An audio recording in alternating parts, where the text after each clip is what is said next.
नमस्कार दोस्तों, स्वागत है आपका अपने चैनल रसायन शास्त्र पर, जहां मैं आपको विभिन्न आयुर्वेदिक दवाओं के बारे में जानकारी देती हूं। तो यदि आपने मेरे चैनल को सब्सक्राइब नहीं किया है तो तुरंत कर ले, साथ ही बेल का बटन भी दबा दें ताकि आपको मेरी आने वाली हर वीडियो की जानकारी तुरंत मिल जाए। देखिए, कहते हैं कि अगर सांप काट ले तो जहर से पहले आदमी डर से मर जाता है, लेकिन यदि आप सर्पगंधा के बारे में जानते हैं तो ना आपको मौत का डर मार पाएगा ना सांप का जहर, क्योंकि ये डर और जहर दोनों को मार देता है। क्योंकि डर वो वहम है जो कभी कभी बिना किसी कारण लगता है, और जब तक डर इंसान को लगता है वो सहमा रहता है। पहली बार जिंदगी हमें तब मुश्किल लगती है जब हम ये जानते हैं कि हमें दूसरों के सामने भी अपने दुखों पर मुस्कुराना होगा। ये भाव कब हमारे दिलो दिमाग पर काबिज हो जाता है ये हम नहीं जान पाते। किस रूप में ये हमारे अंदर घर कर जाता है, चाहे वो एक अज्ञात डर हो, अवसाद हो, चिंता हो, बहुत गहरी चिंता हो, अविश्वास, किसी का दिया हुआ धोखा, दिल दिमाग को जैसे खाली कर देता है। जब हम किसी के दिए हुए धोखे को भूल नहीं पाते तो उसे भूलने की कोशिश में हम जख्मों को ताज़ा किए जाते हैं, और फिर दवाओं की फहरिस्त लंबी होती चली जाती है। क्योंकि भूलने का हुनर ही तो है जो खुदा ने इंसान को नहीं बख्शा, वरना इंसान अपनी किस्मत का मालिक खुद होता। ये बात जो मैंने कही वो मैंने कही इस दवाई के बारे में जो मैं आपके लिए लेकर आई हूँ, सर्पगंधा धनवटी। इसके संदर्भ में एक बहुत ही इंटरेस्टिंग स्टोरी कही जाती है कि सांप से लड़ने के लिए जब नेवला जाता है तो वो सर्पगंधा की पत्तियों का रस चूस कर जाता है। कारण ये है कि नेवले को पता है कि सांप के जहर से नहीं पर वो उसकी ताकत से मर सकता है। इसीलिए नेवला अपने डर से जीतना चाहता है, और यही निडरता उसे सांप पर विजय दिलाती है। और यही डर हम इंसानों में होता है, जिसकी बात मैंने पहले कही। जीवन की परिस्थितियों से लड़ते लड़ते जब हम अपनी शक्ति और सामर्थ्य में कमी महसूस करते हैं, तब हम हाई ब्लड प्रेशर, हृदयघात, तेज दिल की धड़कन, जिसे टैचिकार्डिया कहते हैं, ऐसे रोगों के अनजाने में शिकार हो जाते हैं। हम जो हैं अनभिज्ञ होते हैं इस बात से, पर कहीं ना कहीं दबा हुआ भय, चिंता हमें इन रोगों की तरफ ले जाती है। कहीं ना कहीं बैक ऑफ द माइंड एक चिंता हमारे शरीर में और हमारे दिल दिमाग में चलती रहती है। इस भय से लड़ने की ताकत देती है ये सर्पगंधा घनवटी। मेरे पास ऊंझा कंपनी की है, जिसकी कीमत है 172 रुपये। ये देखिए, और इसमें 40 टैबलेट आती हैं। ये आप किसी भी कंपनी की ले सकते हैं। इसमें मेन इंग्रेडिएंट के रूप में सर्पगंधा है। लिंक आपको मेरे वीडियो के नीचे मैं दे दूंगी, आप वहाँ से मंगा सकते हैं। देखिए, इसका उपयोग आपको कब करना है ये आप समझ गए होंगे कि यदि बीपी बहुत बढ़ जाए, घबराहट हो, हृदय की धड़कन बहुत तेज सुनाई दे रही हो, मन में शंका के कारण कोई भय उत्पन्न हो रहा हो, यानी कि मस्तिष्क जब बुरे विचारों से घिर जाए, तब आप इसका इस्तेमाल करें। आपको एक ताकत चाहिए, अपने डर से आप जीतना चाहते हो, उस समय आप इसका इस्तेमाल करें।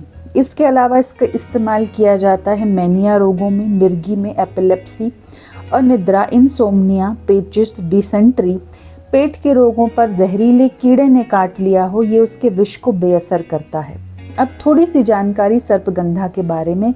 सर्पगंधा घटी, ये जो वटी है, इसका मुख्य घटक है राउ वोल्फिया सर्पेंटिना। ये न केवल आयुर्वेदिक दवाओं में बल्कि होम्योपैथी दवाओं में भी इस्तेमाल की जाती है, क्योंकि दवाओं में इसकी जड़ों का ही ज़्यादातर इस्तेमाल होता है, और इसकी जड़ों की आकृति टेढ़ी मेढ़ी होती है, इसीलिए इसका नाम सर्पगंधा पड़ा। आयुर्वेद और मॉडर्न साइंस दोनों ही चिंता को ब्लड प्रेशर का एक मुख्य कारण मानते हैं। सर्पगंधा चिंता के लक्षणों को प्रतिबंधित करने में बहुत उपयोगी होती है, क्योंकि आयुर्वेद के अनुसार वात शरीर की सभी गतिविधियों और तंत्रिका तंत्र के कार्यों को नियंत्रित करता है। मनुष्य जो है मुख्य रूप से वात के अधीन होता है, और वात असंतुलन के कारण ही हमारे शरीर का ब्लड प्रेशर बढ़ता है, ये आयुर्वेद मानता है। अनिद्रा की समस्या यानी कि इंसोम्निया को ये घनवटी ठीक करती है। ये कफ और वात को शांत करती है, पित्त को बढ़ाती है और स्वस्थ पाचन को बढ़ावा देती है। अब रासायनिक दृष्टिकोण से सर्पगंधा की जड़ों में रेस्परिन नामक एल्कलाइड पाया जाता है, जो ब्लड प्रेशर की अचूक दवा है। इसके अलावा 26 एल्कलाइड पाए जाते हैं जो भिन्न भिन्न रोगों के उपचार में काम आते हैं। सर्पगंधा नसों में के रोगों के उपचार में काम आता है। सर्पगंधा जो है नसों में जो एंड्रोलाइन और नॉरएड्रेनालाइन को कम करता है, जिससे चिंता कम होती है और इंसोम्निया में लाभ होता है। ये दिमाग में सेरोटोनिन का लेवल भी बढ़ा देता है जो नींद लाने में बहुत सहायक है। इस पौधे का वर्णन हमें चरक संहिता में मिलता है। तो ये जो सर्पगंधा की वटी है, ये 3000 साल का इसका इतिहास है। इतिहास में जो स्थायित्व है वो बिना किसी प्रमाण के नहीं मिलता है, तो इसके प्रमाण हमें इतिहास में मिलते हैं। यदि आपको ब्लड प्रेशर बहुत लंबे टाइम से है और आप गोलियां लेते हैं, तब आपको सर्पगंधा अपने रूटीन में धीरे धीरे शामिल करना चाहिए। और आपकी ब्लड प्रेशर की बीमारी अगर शुरुआती स्टेज में है, माना जब आपको भय या चिंता सता रही है, हृदय की धड़कन थोड़ी अनियमित हो रही है या बढ़ रही है, उस समय आप सबसे पहले इसको ट्राई करें। इसकी एक गोली आप सुबह नाश्ते के बाद और एक गोली डिनर के बाद लीजिए। इसके बीच में भी अगर आपको घबराहट या कोई ऐसे सिम्टम दिखाई दें, आप इसकी दिन में भी इसकी गोली छोटे मोटे नाश्ते के बाद ले सकते हैं।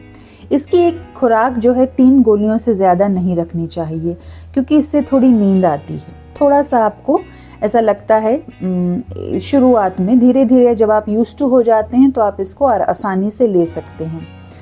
अब क्या होता है कि अगर आपको नींद नहीं आती है, मान लीजिए रात में आपको नींद नहीं आती है, तो आप रात में भी इसकी गोली का सेवन कर सकते हैं, लेकिन दूध के साथ तो बहुत अच्छी नींद आती है, या घी के साथ ले सकते हैं। जब किसी की मोहब्बत में, इंतज़ार में, किसी अनजाने डर में या किसी चिंता में कही सुनी या किसी की कही सुनी बात से एक एंग्जाइटी, एक भय पैदा हो जाए और वो अनिद्रा की समस्या का कारण बन जाए, और अनिद्रा यानी कि नींद ना आना, उसका सबसे बड़ा साइड इफ़ेक्ट है ब्लड प्रेशर का बढ़ जाना। अच्छी नींद ब्लड प्रेशर को ठीक रखती है, इसीलिए नींद लाने में ये घनवटी बहुत सहायक है। सर्पगंधा उस समय बड़ी मददगार होती है जब ब्लड प्रेशर बहुत बढ़ जाता है, तब तो जाहिर सी बात है आपको डॉक्टर के पास तो जाना ही पड़ता है।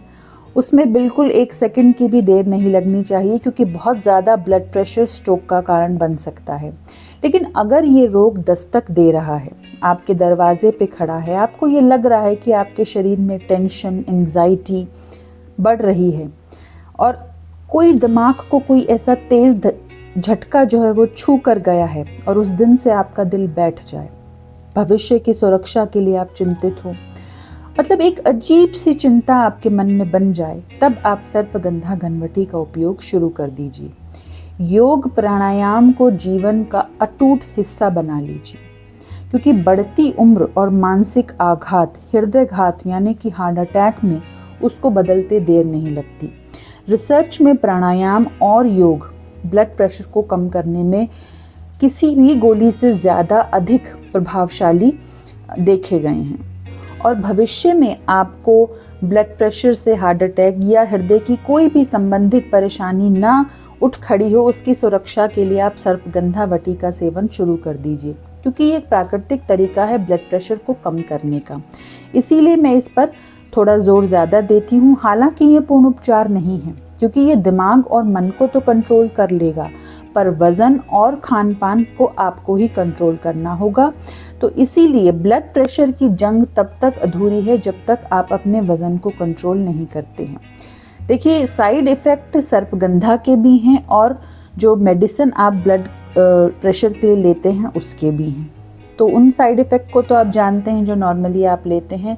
यहाँ सर्पगंधा के साइड इफ़ेक्ट की अगर मैं बात करूँ, तो इसका सबसे बड़ा साइड इफ़ेक्ट ये है कि इससे कभी कभी ब्लड प्रेशर बहुत लो हो जाता है। यदि आप इसे एलोपैथी मेडिसिन के साथ ले रहे हैं तो आपको कंटिन्यूस वॉच रखना पड़ेगा। अगर आप उस मेडिसिन से सर्पगंधा पर शिफ्ट होना चाहते हैं तो धीरे धीरे आप उस पर शिफ्ट होइए।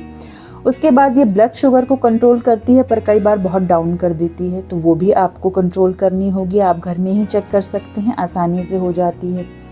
चूँकि इसकी तासीर गर्म है, तो अत्यधिक मात्रा में अगर आप सेवन करेंगे तो पेट में दर्द, ऐंठन कभी कभी पैदा होती है। ये शुरुआती लक्षण है, लेकिन फिर भी आपको वॉच करना ज़रूरी है। गैस्ट्रिक अल्सर की स्थिति में आप इसका इस्तेमाल ना करें।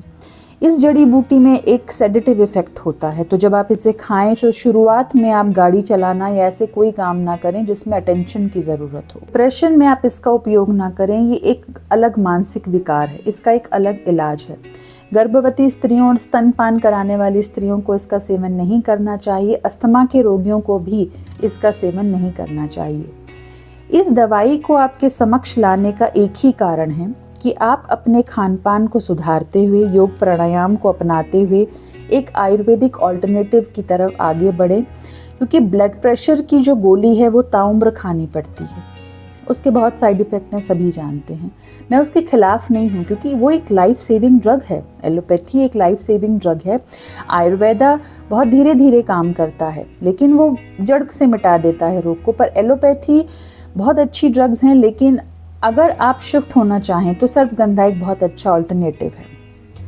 तो आप अपनी पूरी सिचुएशन को समझकर स्ट्रिक्टली डॉक्टर की निगरानी में ये करें, ये मेरी आपसे विनती है, मेरे कहने से नहीं या किसी के कहने से नहीं। अगर आपके पास कोई बहुत अच्छे डॉक्टर हैं, आप उनको बताएं कि आप इस पर शिफ्ट होना चाहते हैं, वो आपका एक रूटीन बना कर देंगे। रेगुलर चेकअप्स के साथ आप सर्पगंधा घनवटी पर शिफ्ट हों अपने हाई ब्लड प्रेशर के लिए। क्योंकि देखिए, ब्लड प्रेशर को कंट्रोल करने में तो आप कामयाब हो जाते हैं, लेकिन हृदय और मस्तिष्क जो है वो दो बहुत इम्पॉर्टेंट फैक्टर हो जाते हैं ओल्ड एज में, उन पर कंट्रोल करना बहुत ज़रूरी है। तो अच्छी दवाई और अच्छी राय इसमें बहुत मायने रखती है। जिस डर की या जिस भय की बात मैंने वीडियो की स्टार्टिंग में कही, वो अभी तक मेरे मन में कायम है कि सर्पगंधा घनवटी मुझे आप तक पहुंचानी चाहिए या नहीं। लेकिन मैं इस बात में बहुत श्योर हूं कि मुझे सुनने वाले बहुत ही समझदार और बहुत ही गुणी लोग हैं, जो ये जानते हैं कि किसी भी दवाई को आप बिना, कोई दवाई ऐसी होती है जो बिना डॉक्टर की देखरेख में नहीं लेनी चाहिए। पहले आप समझें उस चीज़ को, उसको अप्लाई करें, उसके बाद देखें। तो यही कहूँगी कि अगर इस सर्पगंधा घनवटी से रिलेटेड आपके कोई भी सुझाव, कमेंट्स या आलोचना है तो वो स्वागत योग्य है। जाते जाते एक ही बात कहूँगी कि कोई भी दुख मनुष्य के साहस से बड़ा नहीं हारा वो जो लड़ा नहीं। तो लड़ना तो हमें पड़ता है अपने शरीर से, उसकी समस्याओं से। अगले वीडियो में मैं आपसे फिर मिलती हूँ, तब तक के लिए मुझे इजाज़त दीजिए। नमस्कार।